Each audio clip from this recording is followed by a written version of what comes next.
خاموشی اختیار کریں.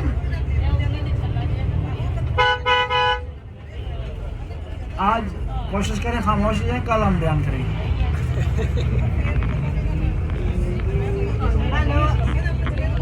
بسم اللہ الرحمن الرحیم. رب اشرح لی صدری ویسر لی امری واحلل عقدۃ من لسانی یفقہوا قولی. اللہ پاک کا احسان ہے کہ اس نے توفیق دی کہ آپ لوگوں نے اپنے عمرے کو مکمل کیا، طواف کیا، سعی کیا اپنے، اور اللہ کی بارگاہ میں حاضری دی. اللہ کے پیارے گھر کو قریب سے آپ نے دیکھا اور خدا کی رحمتیں آپ نے حاصل کی. اب ہم زیارات کے لیے روانہ ہو چکے ہیں، تو سب سے پہلے غار ثور میں جائیں گے. نبی کریم نے اپنی دعوت کا آغاز کیا، اسلام کی تبلیغ کا آغاز کیا. کفار مکہ نے طرح طرح کے ہتھ کنڈے استعمال کیے. ایک خواتین سے درخواست کی جاتی ہے خاموشی اختیار کریں اگر ممکن ہے ان کے لیے، اگرچہ ممکن نہیں ہے لیکن کوشش کریں. غار ثور وہ عظیم تاریخ ہے جو ہمارے نبی کی یاد ہمیں دلاتی ہے. کفار مکہ نے مل کر فیصلہ کیا کہ ہم نے ہر طرح ہتھ استعمال کیا، نبی کریم پر تہمت لگائی، راستے میں کنڈے جو ہے وہ کانٹے پھینکے،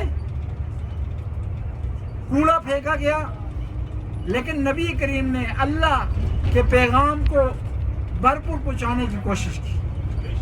کفار مکہ نے مل کر یہ فیصلہ کیا کہ ہم رات کی تاریکی میں اللہ کے رسول کے گھر پر حملہ کریں گے اور ان کو شہید کر دیں گے. اور ہر قبیلے سے ایک آدمی شریک ہوا تاکہ نبی کریم کے قبیلے والے کسی سے بدلہ نہ لے سکیں. رات کی تاریکی میں انہوں نے نبی کے گھر کا محاصرہ کیا. اللہ کے نبی کو اللہ نے وحی کے ذریعے پیغام دیا اور اس سارے معاملے سے آگاہ کیا.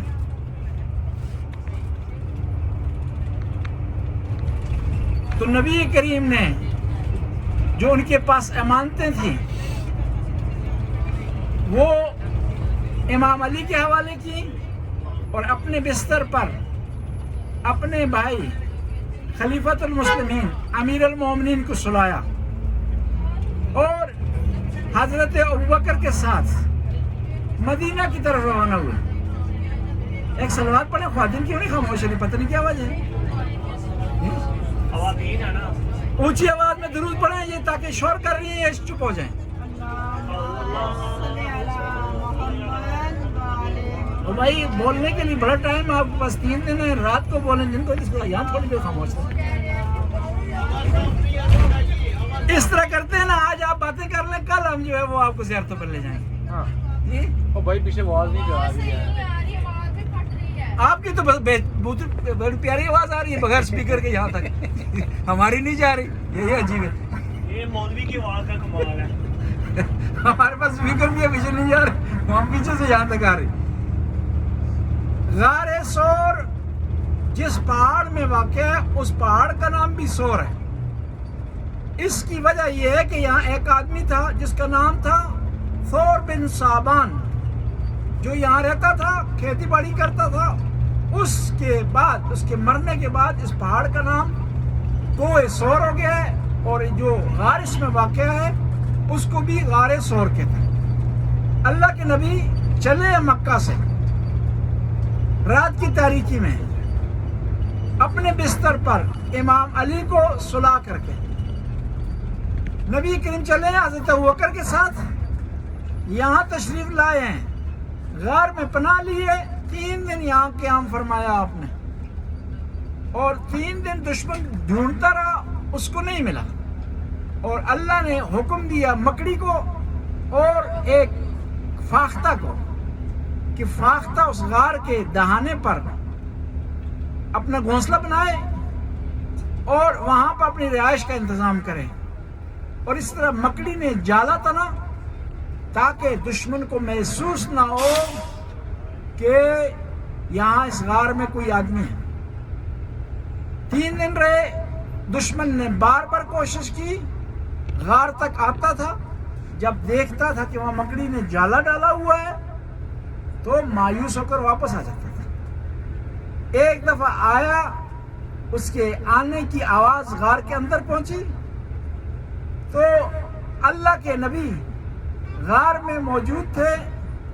حضرت ابوبکر نے اللہ کے نبی کی وجہ سے پریشانی کا اظہار کیا تو وہاں پر اللہ کے نبی نے ارشاد فرمایا کہ گھبرانے کی ضرورت نہیں ہے، اللہ ہمارے ساتھ ہے، اِنَّ ربی معائی، کہ اللہ ہمارے ساتھ ہے۔ تو وہ خطرہ ٹل گیا، لیکن جب نبی نے محسوس کیا کہ خطرہ نہیں ہے، یہاں سے تشریف لے گئے مدینے کی طرف۔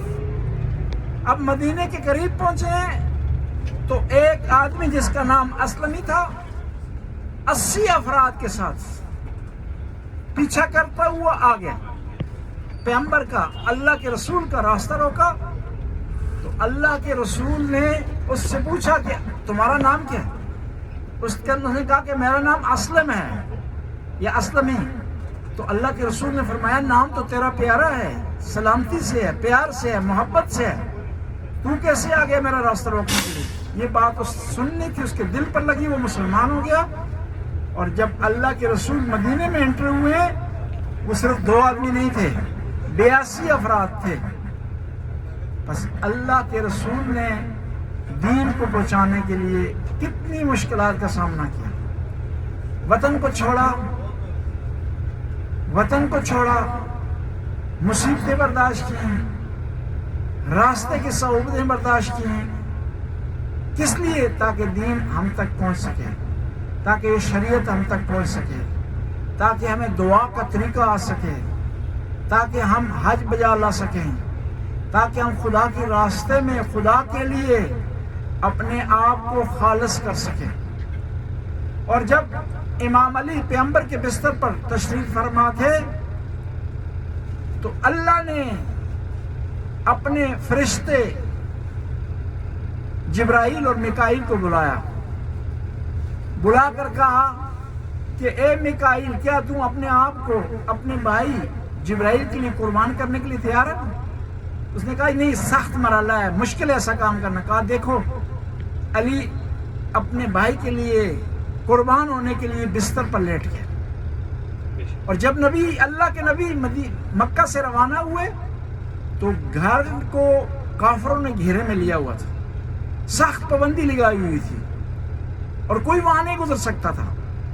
تو اللہ کا ارشاد ہوا اے میرے نبی، آپ ان کی طرف کنکریاں پھینکیں تو خدا ان کو نابینا کر دے گا تو آپ گزر سکتے ہیں۔ تو قرآن میں ارشاد ہوتا ہے ما رمیت اذ رمیت ولکن اللہ رما، اے میرے پیارے نبی، اے میرے حبیب، جب آپ کنکریاں پھینک رہے تھے آپ نہیں پھینک رہے تھے، اللہ ان کی طرف کنکریاں پھینک رہا تھا۔ اب جب صبح ہوئی تو کفار نے حملہ کیا تو دیکھا کہ نبی کریم اپنے بستر پر موجود نہیں ہیں، امام علی ہیں۔ تو امام علی سے پوچھنے لگے کہ اے علی بتاؤ محمد کہاں ہے؟ اب امام علی ہیں، سچ بتاتے ہیں تو معاملہ بگڑتا ہے، جھوٹ بول نہیں سکتے، تو بڑا پیارا جواب دیا، کیا آپ نے اللہ کے رسول کو میرے حوالے کیا تھا کہ آپ مجھ سے سوال کر رہے ہیں کہ محمد کہاں ہے؟ آپ نے جب میرے حوالے نہیں کیا تو آپ کیسے سوال کر سکتے ہیں؟ بس ہم ایک غار ثور کی طرف جا رہے ہیں، ایک غار ہے جو یاد دلا رہا ہے کہ یہ اسلام کس طرح ہم تک پہنچا اور اللہ کے رسول نے اس کے لیے کتنی مشکلات برداشت کی۔ غار ثور کے بعد دوسرے مقامات کی زیارت کریں گے، عرفات کا میدان ہے، مزدلفہ ہے، مشعر الحرام ہے، منا ہے جو ابراہیم اور اسماعیل کی قربانی کی یاد دلاتا ہے، رمی جمرات ہے جہاں پر شیطان کو کنکریاں اور پتھر مارے جاتے ہیں۔ حاجی جب تک شیطان سے نفرت کا اظہار نہ کریں، اس سے بیزاری کا اظہار نہ کریں تو ان کا حج مکمل نہیں ہوتا۔ درود شریف کی تلاوت کریں، آپ نے اپنا کام کرنا ہے، لہٰذا ہم ہی خاموش رہتے ہیں. آپ نے جو ہے اپنا ڈھیٹ پن چھوڑنا نہیں ہے تو ہم جو ہے تھوڑا سا اپنے پوائنٹ سے پیچھے آ جاتے ہیں. درود پڑھ کے خاموشی کا اظہار کریں.